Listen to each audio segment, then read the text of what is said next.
Welcome to today's episode of Relationship Alive. This is your host, Neil Satin. My philosophy is that relationships not only can be a vehicle for your own healing, but that it's actually required to do your work to heal from whatever is keeping you from fully showing up in your life, in your relationships, and in the bedroom. And just like we touched on in our conversation with Diana Richardson way back in episode 2, there is tremendous potential for you when you're in relationship to help your partner on that journey of healing, especially sexual healing. I'm bringing this up because on today's show, our guest is Wendy Maltz, author of The Sexual Healing Journey. Her book is about how to recover from sexual trauma and deepen your capacity for intimacy and sexual pleasure. In this episode, we're talking about how you can take on that legacy of pain and potential disconnect and use it to build a more solid, loving, sensual, and yes, sexual connection with your partner. There are all kinds of things that could have an impact on your sexual development, cause some degree of trauma, and be an obstacle to true intimacy with your partner. So even if you haven't been specifically affected by some form of assault or abuse, this conversation is for you to find opportunities for your own sexual growth and healing. If you have been affected by some form of sexual trauma, this conversation could potentially be a trigger for you. My goal through having Wendy on the program is to help you and your partner get through the triggers together to a place where you can have deep intimacy, connection, and the kind of fulfilling sex life that is your birthright. A few last things I want to mention. I do bring up an episode with Gary Wilson of Your Brain on Porn, which hasn't been released yet, though it's coming soon. Also, Wendy's Relearning Touch and Sexual Healing videos are now available for free on her website, healthysex.com. And as always, you'll have a chance to win a free signed copy of Wendy's book. All this and more on today's episode. Wendy Maltz, thank you so much for being here on Relationship Alive. Well, thank you for having me, Neil. It's truly my pleasure. As we were discussing before the interview, I feel like this situation particularly in America, but I'm sure that it's worldwide, of how issues of rape, abuse, incest can affect both men and women directly and then indirectly in terms of their relationships. The problem is so widespread. I'm wondering if you can give our listeners a sense of what the current known statistics are around these kinds of issues. Well, the statistics vary depending on what types of sexual abuse occurred and what's being recorded. But in general, it seems like females, about 1 in 3 females are sexually abused in their lifetime, and somewhere between about 1 in 5 to 7 males. Wow. Yeah, it's pretty high. And then when you figure in a lot of things of being spoken at inappropriately or touched inappropriately, in a subway car or whatever, there's a lot there. So I think that a lot of females in particular run into experiences of some type of affront to their sexuality in their lifetime. It's a pretty common thing. We see it a lot in our media. And there are a lot of males too, especially male children, but they don't talk about it as much. There's a little bit more discussion happening now than there was 20, 30 years ago when I started, counseling people, but still that's kept under wraps a bit more. It also occurred to me as I was rereading your book, The Sexual Healing Journey, that even just exposure to sexual imagery or sexual words can really have an effect on a young child. And you might not necessarily classify that or think back on that as abuse necessarily, but even those things can really have an impact on how people develop in terms of their sexual awareness and identities. Right. I think we all have a right to have our sexuality unfold at a time and in a way that fits with our level of maturity, and where sex is something that we're kind of curious about and excited about and feel we can be in control of. And a lot of children are being denied that right in our culture. And when you factor in pornography, the access to pornography that children have nowadays, and types of pornography that are quite extreme too, you can almost look at that as a form of kind of cultural sexual abuse type activity, where I define sexual abuse as when you're dominated or exploited by sexual activity or suggestion. It's an affront to your sexuality. It's harm done to your sexuality. Someone approaches your sexuality or interferes with your sexual development using sexual energy, and it's often the attack is to a person's genitals, awakening them prematurely, and in a context where there is domination and exploitation going on. So, it's pretty broad definition, and I think a lot of us, all have experienced that in one way or another quite repeatedly in our culture. How would you contrast that with a healthy exploration of sex, and maybe even a healthy exploration of power dynamics that can come up when people are being sexual with each other? Well, I think there can be sort of like being introduced to some activities, kissing on the playground, let's say, or where you see somebody in a classroom, if you're an adolescent, and you've noticed your body get turned on, and you spin off into a sexual fantasy. Doing some exploration with self-touch or touch with another person, and feeling, like I said, it has to do with when you're feeling curious, ready, in control of what's happening, which means you feel you can stop it at any time, and when there isn't an actual overt exploitation going on or domination going on. So it's that ability to control the situation and also be educated enough and aware enough, mature enough to know what some of the consequences could be of different choices, sexual choices to whether to explore making out, let's say, or to, pass. Right. Pass on it for now, yeah. So getting back to the question of the impact of sexual abuse in all its various forms on relationships, you mentioned pornography, and we had a great conversation the other day with Gary Wilson of Your Brain on Porn about the impact of watching porn on men and women and libido and developing intimacy.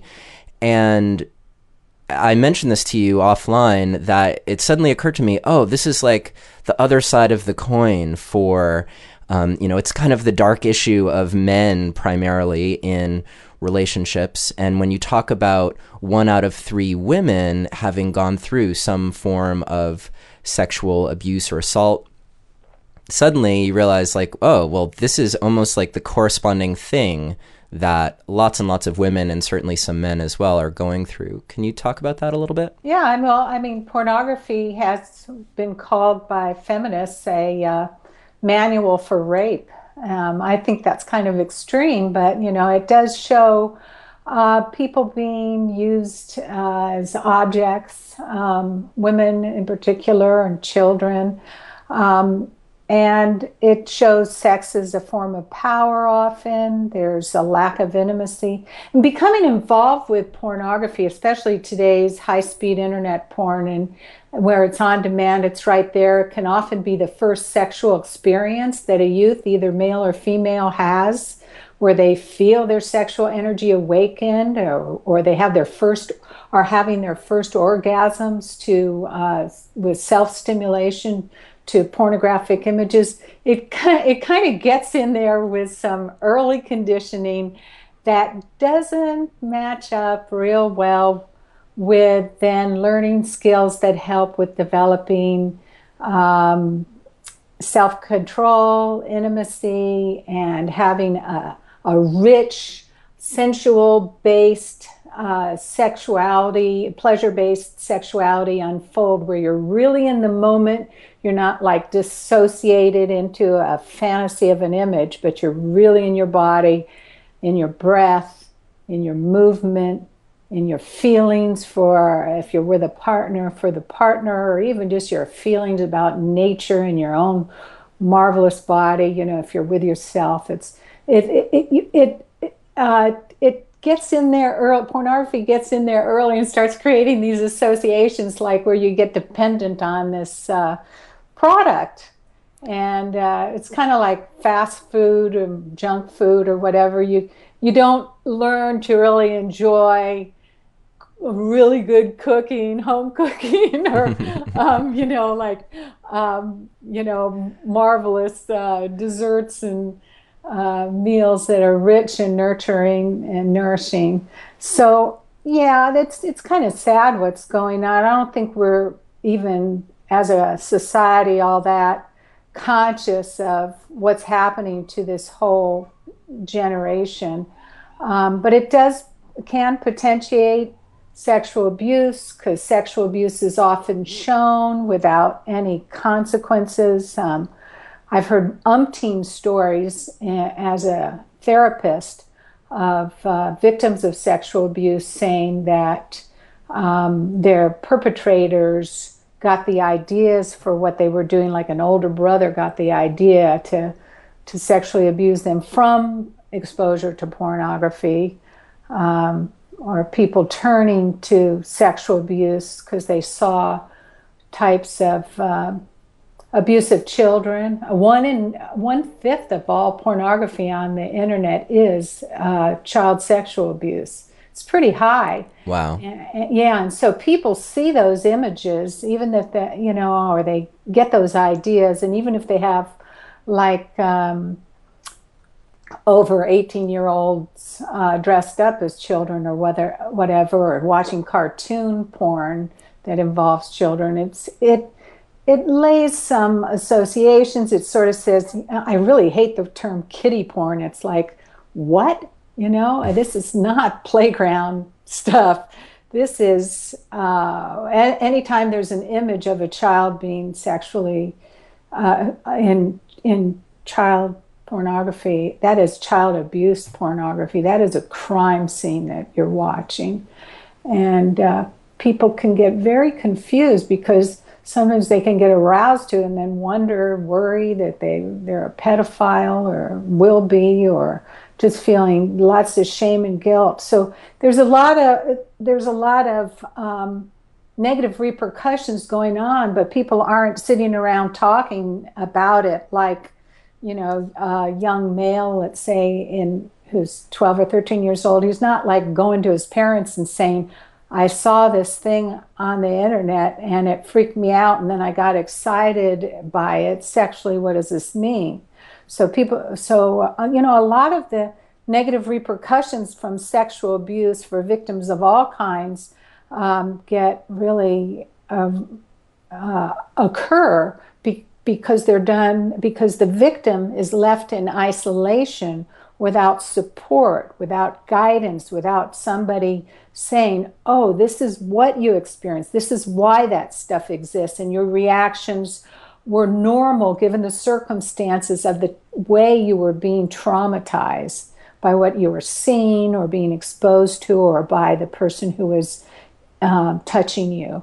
So, people need a lot of when you're a victim of sexual abuse, you need a lot of support. And that's what a lot of what recovery is, even though it might be delayed 15 or 10 years from the time of the actual assault.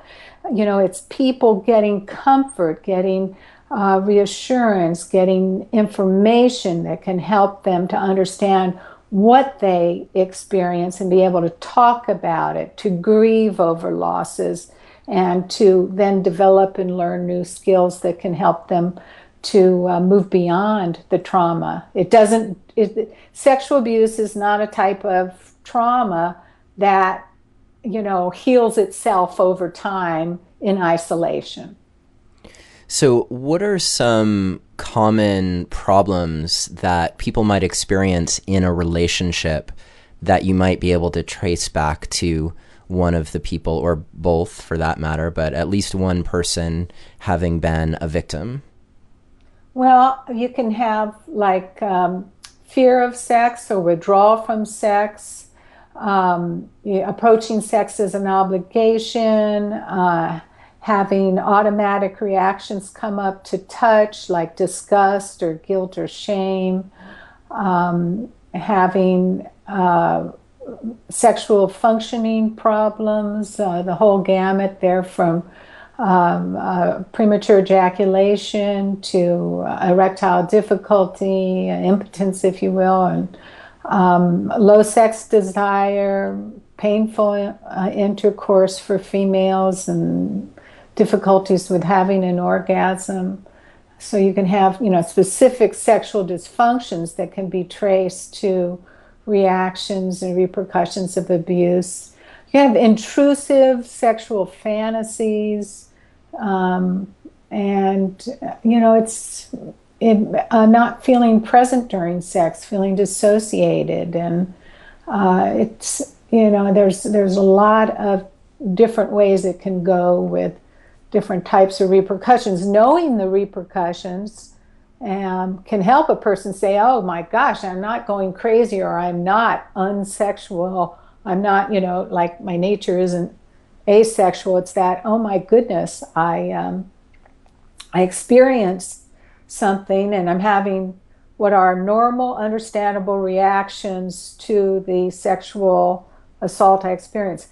But one of the things there, a person has to see what they experienced as having been abuse or assault. I'm a good example of that myself. When I was in college, I went out with a guy who was a law student, and we drank, and he ended up taking me back to his apartment and assaulting me.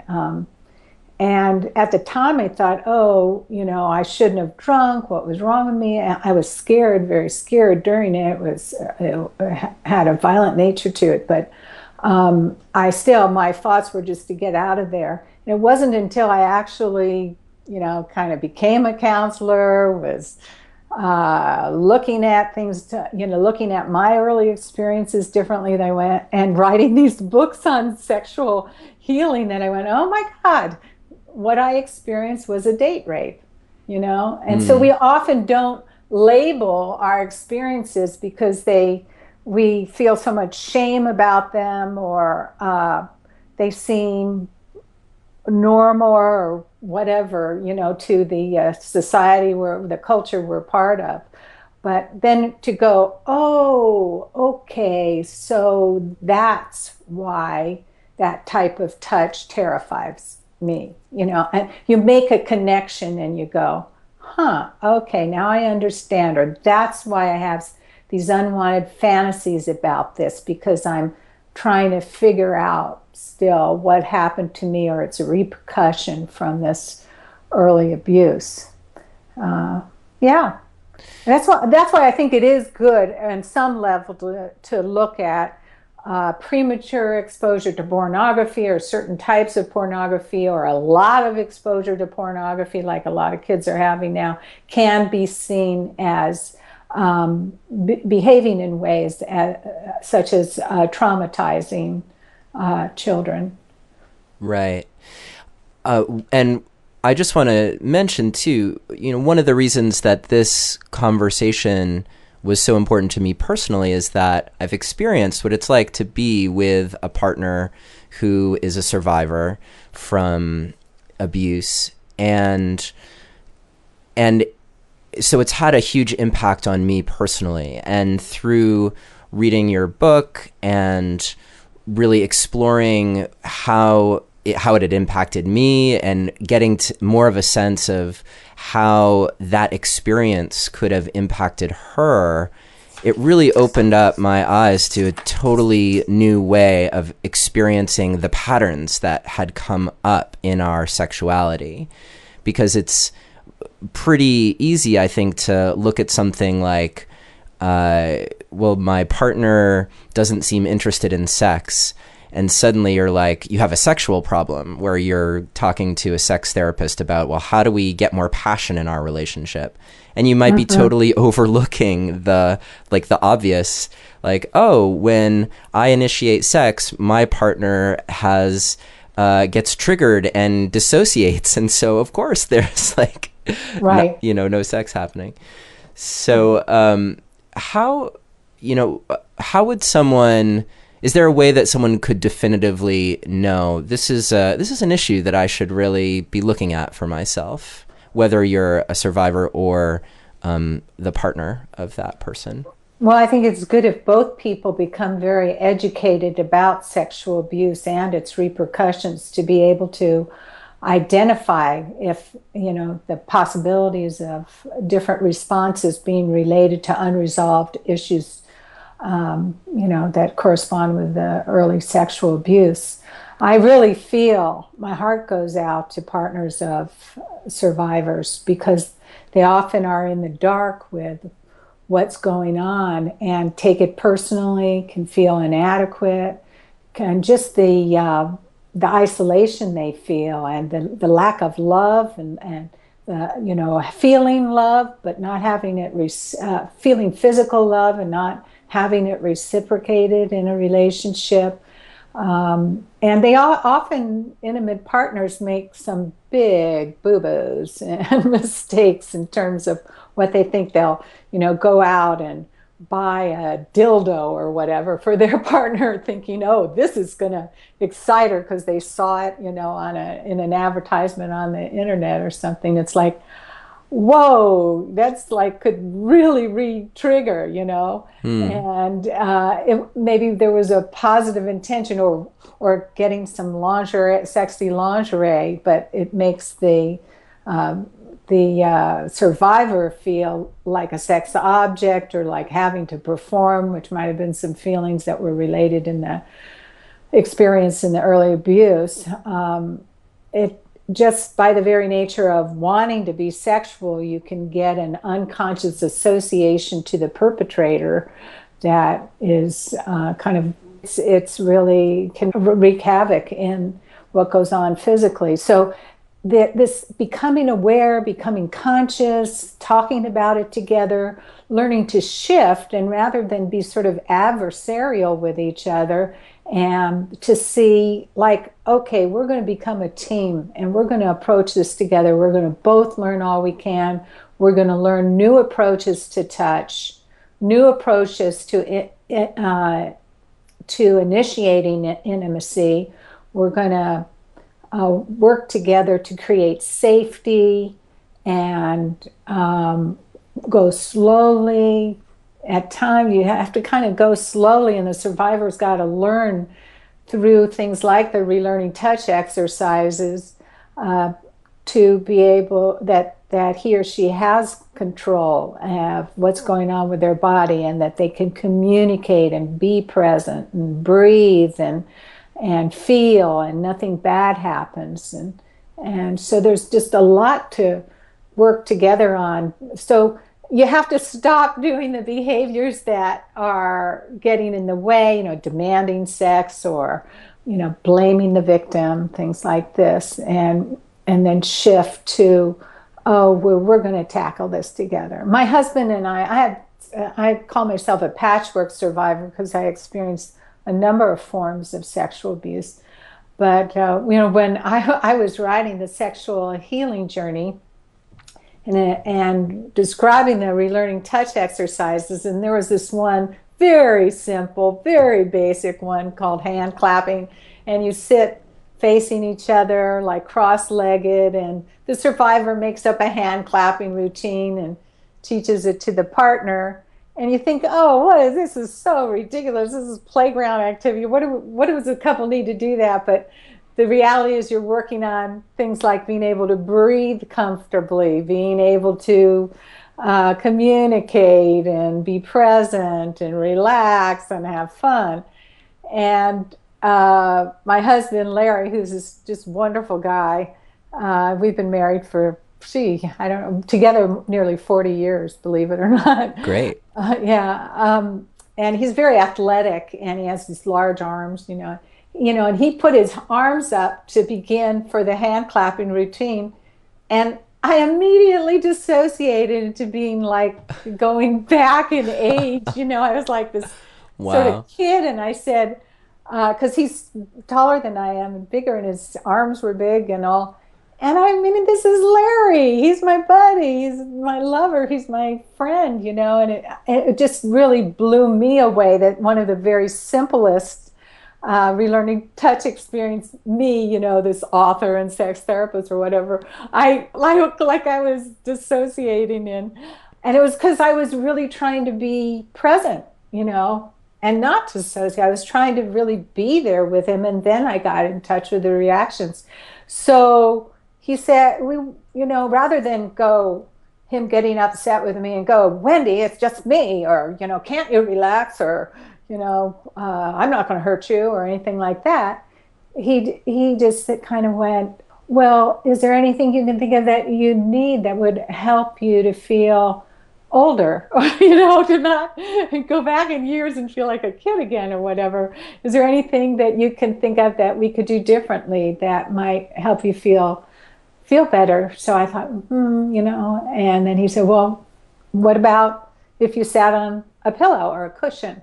Which I did, and we got so many cushions, I started to topple over. And then I felt kind of out of control. I said, no, that doesn't work. But we got to a point where I was about eye level with him, and we could do it, and I didn't dissociate, and I enjoyed it, and it was me, and it was him. And I learned a lot from that experience. Of just how much you have to really slow down and relearn and work together as a team. Both people, nobody taking it personally or anger or blame, but just more, okay, we've both been impacted by this, and we're gonna overcome it together. I want our listeners to know that my intent while we're talking is to really keep focusing on both people in the relationship, that because I love that there's an acknowledgement of what the partner of a survivor is going through and how challenging that can be, whether it's to recognize that your partner has associated you with someone who was the original offender or perpetrator, or simply feeling your partner vanish, or like they're not there. Either they're not there because they're not having sex with you, or maybe they feel like they're not there because they're just like having sex with you compulsively. Whatever it is, where you feel like they're not really fully present there and loving you. And it can really be a challenge in those moments to not take it personally, as you just mentioned, to not feel like you're either not desirable or there's something wrong with you, and that's why you're not being met fully. Do you have any tips for partners who are dealing with those very issues around their own feelings of not really being met, and how they can really show up and get past that kind of feeling? Well, I think if you think in terms of doing the opposite of what a perpetrator might do, like perpetrators, they don't ask, they don't make a request, they don't check in with how the other person's doing. They don't allow choice. They're very self-centered and very either angry or quiet, or and so if you're thinking, I'm going to approach sex in an opposite way than a perpetrator. And that doesn't mean that you really think you're in any way a perpetrator. It just says it means that you're knowledgeable enough to know that there can be these unconscious associations that go on. Like I remember once working with a couple where they're working towards being able to be intimate again after not having intimacy. The woman had been sexually abused by her father and a number of other males growing up. And the husband was feeling really sexually frustrated, understandably, and longing and wanting connection with her. And he found his wife very attractive. He went into the bathroom one morning, and when she was coming out of the shower, and he looked at her when she, drew the curtain aside, and he was looking at her with like, "God, you're gorgeous, you're really hot, Mm-hmm. And it just set her off in terms of her anger, her, you just think of me as a sex object, blah, blah, blah. And they totally missed each other in that experience. So he learned, that the experience was discussed a lot, and he learned that why she had the reaction she did, and she also learned about his reaction and where he was coming from in it. And they had to do a lot of talking and then figuring out, okay, let's replay that. How could that be replayed in a way that has a positive ending? You know what I mean? Or where it goes somewhere positive. And so, those experiences, as upsetting as they are, can be great stepping stones for learning. And nobody's the bad guy. Nobody's to blame. You, like I said, you shift from being in more kind of adversarial stance to having compassion and understanding and, for each other's position. The survivor doesn't want to though ignore his or her feelings and do something that feels uncomfortable. And the partner shouldn't go to a place where they feel like they're putting down their natural and healthy sexual urges and feelings, and having those allow those to be condemned as something bad when they're not. What kind of hope can you offer a partner who may be feeling like, wow, I wonder if I'm ever going to be able to experience myself and my sexuality freely with my survivor partner? Yeah, I think when you do, you stop behavior that in any way has triggered negative feelings associated with the abuse, you learn to work as a team. You develop skills together, like the ability to check in with each other, to stop and change a behavior, to be more comfortable when you're able to emotionally process feelings together that might come up, grief feelings, or just feelings of being overwhelmed or overexcited that might come up too. With that, all those skills you develop do in the long run pay off. That once a survivor has learned new skills, and you as a couple have learned new skills to handle all different kinds of situations together, you then have what you need to handle things in the future, and you're likely to have positive experiences. And if you make sex something that is safe and fun, where you're exploring your curiosity together, and I think it has to do with, comes down to love. It just comes down to love as being stronger than sexual abuse. when there's something about real love and real caring and real connection that is very, very healing. And when survivors experience that, and they experience the beauty of feeling sexual arousal that's like related to love and within their control, and it then, creating, it's like a new file opens up. The old files, like manila folder files, close down, and you open this new file and you have these experiences that are positive, and then they can be built on.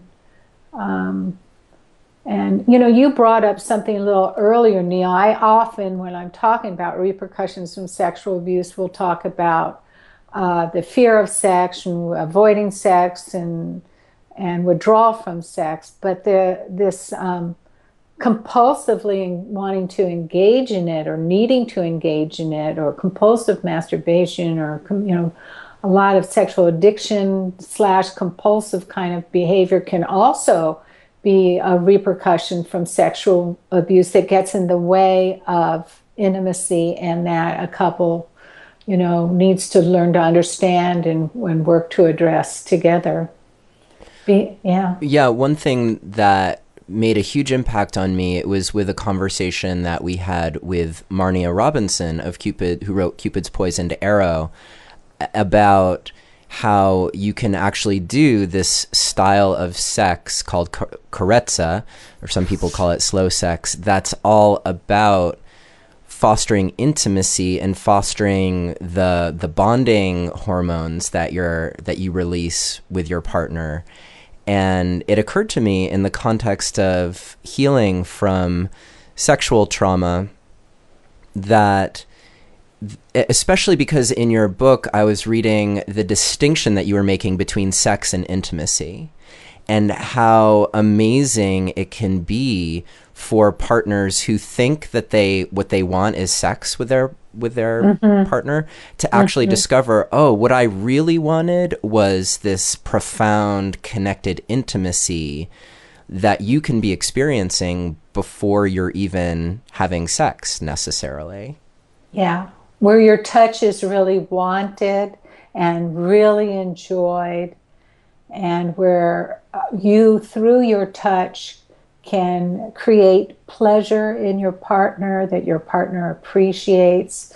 Those basic things. It's not just about orgasm. I mean, orgasm is marvelous, and what a spectacular sneeze we're all capable of that is relaxing and, can put us in touch with starbursts and sunrises and everything. It just feels good. But that's not, it's just, that really, in terms of what is deeply, what often like feeds a relationship over time, are more of these experiences of like, where sex is more like dancing together in a fun way, or going on a journey together of different sensual treats. And or making a meal together, and cooking together. It's more this sort of sensual sharing where you're present with each other in the moment, and you're having an impact and effect on each other, and feel special to your partner. Wow, and right. If what you're doing could have been done by a sex toy, you don't walk away from it feeling like you were really related to, Right. I definitely want to talk some more about the relearning touch exercises. Before we do, however, I'd like to go back just a minute and talk about those moments of being triggered from the perspective of the survivor, and really giving our listeners a chance to figure out, okay, I see this is going on for me, or yeah, I'm getting triggered in bed with my partner and I don't want to. I've heard it described as like my head and my heart want you, but my body just cringes and doesn't, can't participate. So how does a survivor who's in this place, what can they do when they are feeling triggered and particularly in those moments that are sexual, and they know, my partner wants me, I want to show up for them, but I can't, I'm elsewhere. Mm-hmm. I think that one of the important things is don't go through it alone, and even if somebody gets triggered when they're self-pleasuring, they need to stop and acknowledge what's happening. So to stop and become aware you're having a reaction, speak about it, calm yourself, put your hand over your heart, even that can help calm, become aware of the present moment and how it's different from the past, and who you are in the present, how old you are, and the feelings that are going on with it, the relationship you have, the safety you have now. Be able to try and figure out what specific thing might have caused the reaction, and then alter in some way. You can either take a break, go get up, get a cup of tea, go to the bathroom, whatever, or just hug each other and kind of hold each other for a while and then reapproach in a different way. So it's like it's that acknowledging and then calming and reapproaching can be really helpful. And I discussed that there's a whole chapter on dealing with automatic reactions to touch in the sexual healing journey, and with lots of examples. And there's even a big questionnaire there where that helps you to identify things that might be triggers that might come up, so you can be a little bit more conscious about what's happening. But if you have a really strange reaction and you're just going, well, I shouldn't have had this reaction. Why did I have this reaction? It's like, do not condemn yourself or get upset with yourself. Just acknowledge it, feel compassion for yourself. It's more like an attitude like, for whatever reason, I got triggered. Right. You took your thumb and you slowly stroked my cheek. What a sweet gesture. But I got it, somehow that triggered me. It's like, and so it's like you don't get upset like, what's wrong with me? I can't even do that. But it's more like, okay, now what is it about that? How can we redo it? And how can I direct a partner to do that? Or maybe we just need to avoid that for a while. Or maybe I need to ask my partner, what were you thinking when you were stroking my cheek with your thumb? What was going through your head? And I need to kind of connect with, this is my partner, and this is how, what who he or she is, and that's different than stuff from the past. So, yeah. Yeah, from my perspective, I can say as a partner, it's been amazing to have my partner stop and actually say, I'm not here right now. And before that was something that was easy to do. I would wonder where did she go, and what's even going on right now, and those were frequently moments that I would take that personally. And so to actually be able to have dialogue about that, and not only that, but as a partner, it's so empowering to also be able to stop and check in and say, are you here right now? What's going on? And maybe the response you'll get is, oh yeah, I'm here. This is great. Love it. Or, maybe you'll get the response of, yeah, I'm not here. And thank you so much for showing me that you care, that I'm actually a person here. Yeah. Or I'm going in and out and I'm having a little trouble, but most of the time I'm enjoying it. They can do those kind of things. And when you're, when partners are able to hear if their partner stops, if the survivor stops, says, I'm having a reaction, if the intimate partner can respond to it in a way of, thank you for telling me, yeah, what would be helpful to you right now, it's sort of like, help me be able to be to help you. You've got to make things like safety and communication and feeling emotionally true, honest, and close with each other, those things need to take precedence over the hot and heavy excitement that might be going on, or your desire to have an orgasm. Right. And when you make it have be more important in the long run, you'll have better sex. You might have several frustrating experiences where you're, essentially teaching your partner, who is the survivor, that he or she matters more to you than your own getting off or whatever, Right. But once you've done that and you've taught them that, and they get it and you feel it and it's true and a part of who you are, then the safety's established. You're no longer going to be unconsciously associated with the perpetrator, and then that allows the survivor to open up to the sexual experience in a new way, being able to receive and give and receive pleasure, at new levels.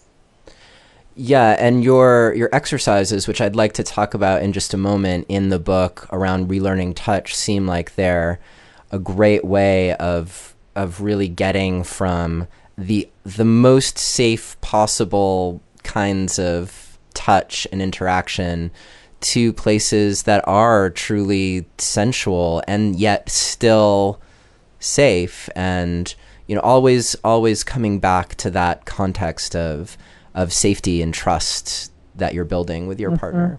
Before we talk about that, I just want to mention to our listeners that Wendy Maltz has generously offered to do a giveaway of a signed copy of her book, The Sexual Healing Journey. If you are interested in qualifying for the giveaway, you can do a couple things. The first is you can text the word passion, PASSION, to the number 33444 and just follow the instructions there, which will qualify you. Or I'm going to put a little resource guide together for this episode, which is available at neilsattin.com/Wendy, WENDY. And if you go there, you'll be able to see the show notes for today's episode, a summary of all the salient points that we discussed, and be able to download that resource guide. And when you download that, that will qualify you for the giveaway. So the resource guide is going to be there forever. If you hear this episode within the next week that this episode has aired, then you will be able to actually qualify for that giveaway. So thank you so much, Wendy, for that generous offer. Really appreciate that. Oh, you're welcome. Hope they like it. It's such a fabulous book in how easy it makes it for people to really get a sense of what's going on in terms of the experience of a survivor from abuse or assault. And you also really do address the partner's experience too. And so both of those things together, in terms of fostering that teamwork approach that you mentioned, that really seems like that is the key in terms of how you get through it as a couple. So on that note, would you be willing to talk for a few minutes about some of the strategies in relearning touch? And, the first one that comes to mind actually is the vacation. Well, that's sort of the setup, Neil. That's it's not. It is a recommendation. That's like a break from sex. One partner said, Vacation's going to the Caribbean. Stopping having sex, with my partners. That's not a vacation. It's like being in jail or something. But it's like, it's a sort of thing. If what you're doing isn't working, stop doing it. Just if having sex is creating experiences of being triggered and dissociated and a lack of intimacy and old patterns reinforced, then you've got to stop doing it, just like we do when we're breaking other habits and learning new skills. So it's a time where it doesn't mean you stop touch, because it's a time where you can then start with doing things like the relearning touch exercises. Now, the relearning touch exercises are a series of touch exercises they're progressive.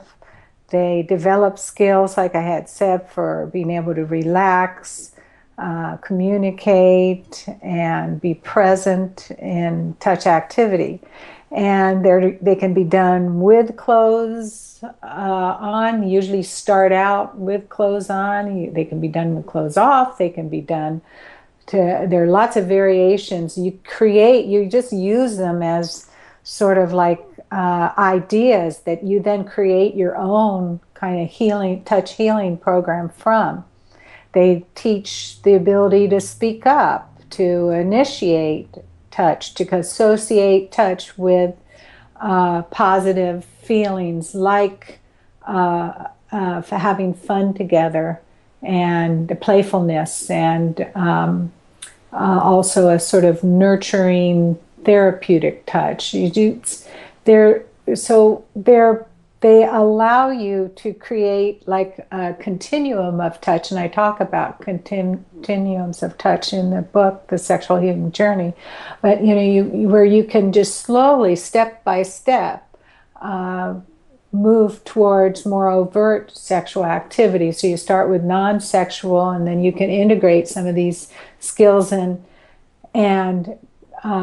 exercises into being able to be sexual. Because so many times people, it's sort of like, oh, well, we have kissing and holding hands, and then there's sex, and it's sort of like, it's like off the cliff, and it's like, oh my God. What this does is it just sort of says, let's have sex be part of a whole continuum of touch that feels safe, within a survivor's control, where they're present, where they're sensual, and where they have these skills.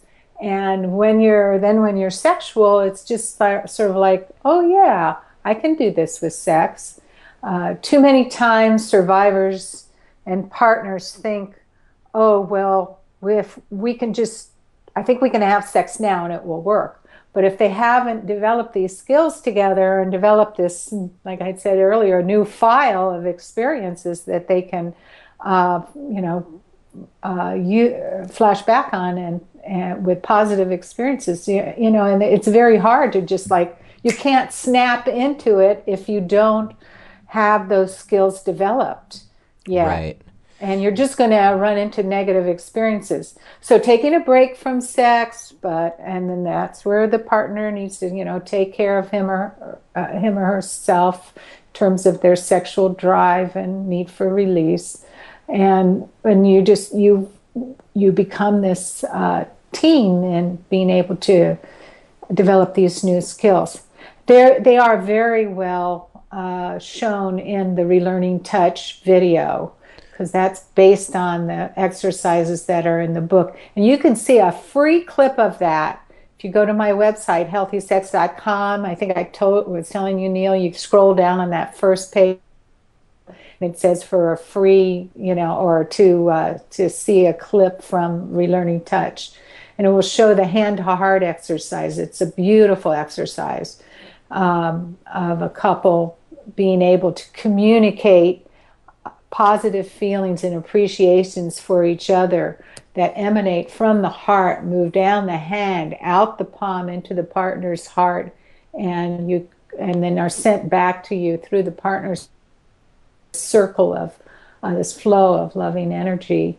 And just having that in your toolkit or whatever, oh yeah, I know what it's like to be touching each other and feeling love circulating, back and forth from our bodies and our feelings. It's just like tremendous new skill there, I mean, how can you, and then you can, it can be done even with a variation where genitals are included in it. And it's like, wow, what a neat experience that a genital area can receive love and send love. It's like, whoa, it's like to a survivor that's like, what?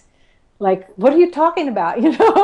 But then when you've done enough You have to go slowly and progressively through the less threatening exercises. That would be like a more advanced kind of thing. It can be done in a whole new way where it's a positive and healthy experience for both people. Yeah, so those exercises really are meant to be done sequentially because you're rebuilding that foundation of going from playful touch and safety and having control over contact and consent all the way up through actually like giving and receiving pleasure to each other. Exactly, yeah. And you'll know if you've gone too far. It's a little bit like, let's say you're crossing a creek or whatever, and it has a few stones in it. And if you hop, you might make it across, but you might fall in because there's so few stones.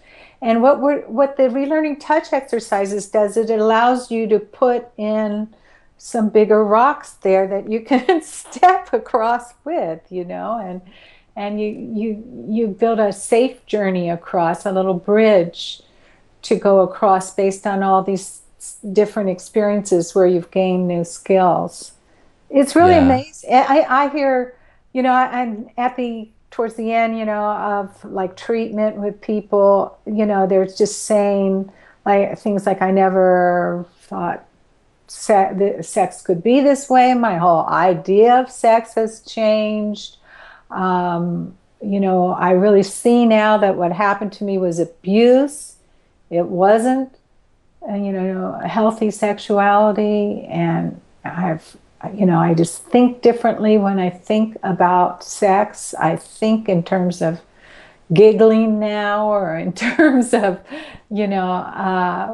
like being present sensually and feeling safe. It's just so different.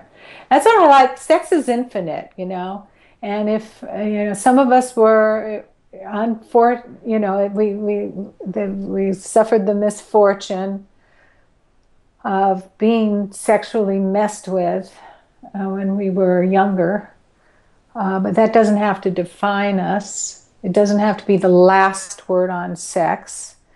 And in having experienced that, it's just like one of the negatives of our culture, of our society. But we do have that ability to, to create sex to be whatever we want it to be, to reclaim it as something positive, and to learn the skills to make it so. Well, your book, The Sexual Healing Journey, offers a truly inspiring approach to a couple being able to reclaim their sexuality for themselves. And I really appreciate your coming on today's show to discuss it, Wendy. Thank you so much. It's a pleasure to be here, and I wish everyone well. Would you mind just one last quick thing, which would be, there was one thing that made an impression on me. I mean, there were many in your book. Mm-hmm. The exercise of finding a home base. That seems like that would be so important when a couple is working together at any step along the way. Can you just describe that before we leave for today? Well, if you're a survivor and you have a partner, you think or maybe when you get a future partner, if there's a place on your partner's body that has positive associations to you, maybe it's the silkiness of your partner's hair in the back of their head, or maybe, for me, a wonderful home base was like the underside of my husband's forearm or upper arm is very soft, and the rest of him is hairy and muscular, and all. But, but inside his underarm, like whenever I touched that, I just felt just like so. It was just so comforting, like to touch, and or your partner's eyes, or the shape of your partner's earlobe. What is some place? It could be your partner's heart, or your partner's hand. But if there's a place on your partner's body that you can discover, and you might need to kind of hunt around a little to find it, where it can be like a home base where you feel present, you feel your full age that you are now, you feel in control of what's happening, you feel safe and comforted. And to touch that place, then when you are making love or exploring relearning touch exercises, and if you feel yourself start to get triggered, you can go to that place. You can shift and go to that place or that position that that you can nestle into with your partner's body, and that can help you to be able to be very comforting. So you can then later reapproach touch positively. It also seems like a great way to communicate with your partner about what your experience is in that moment, what you need. Yeah, you can take a break. There's a safe nest exercise where it's kind of an embrace, and you can listen to heartbeats, put your ear over your partner's heartbeat. We all have often some very, hopefully too, some very positive associations of being in the womb where we felt safe and comforted by the human energy enveloping, and listening to a partner's heartbeat can kind of bring us back to a pre-abuse state where it was safe and be comforting. But it's all about discovering what works for you and what fits, and what might work for one person might not for another. But knowing the concept that there can be a way of being held or holding your partner, or of touching your partner or being touched that generates more safety for you, and feeling present, and to be aware of that, and then to capitalize on that in terms of creating experiences where you can do that to help you be able to approach sex in new ways. Great. Well, thank you again so much, Wendy Maltz, for being on today's episode of Relationship Alive. And for the listeners at home, you can find out more about Wendy by visiting her website, healthysex.com.